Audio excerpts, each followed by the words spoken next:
So I went to the council meeting last week, and guess what they announced? A new licensing scheme. Yes, a new licensing scheme. And when did the consultation start? Oh, that started more than a week ago. That's nice. Nobody told us. We've had hundreds of licenses on behalf of our landlords in the previous scheme, and nobody told us. So it's not the whole of Croydon. It's only selected wards, and the cost will be about £800. Nobody sent us anything. I've been watching my email, watching my post box, nothing. So I'm going to be sending out the link to this consultation to everybody, because we need to all say our say regarding this. On the 12th of January 2026, this consultation ends, and they're planning to implement it in June next year. So I think we need to be ready.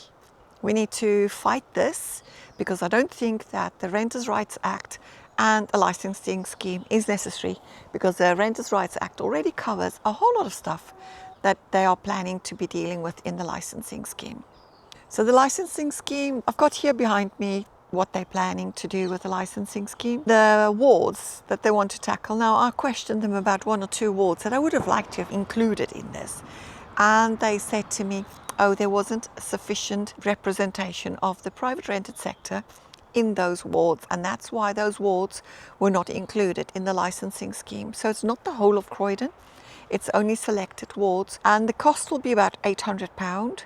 You do get discount if you're accredited, and like we are accredited, so we can get you that discount. There are various things that you can get discounts for, but even if you get a discount, it's still £800. So look at the comments. The link is in there to having your say. We are good landlords. I mean, what's wrong with them? The bad landlords are not going to be part of the licensing scheme or registered on the Renters' Rights Act database anyway. I think the council will have to go and door knock or do something else to find those rogue landlords, because the good landlords were already registered on the previous licensing scheme that ended in 2020. Please respond to the council before the 12th of January.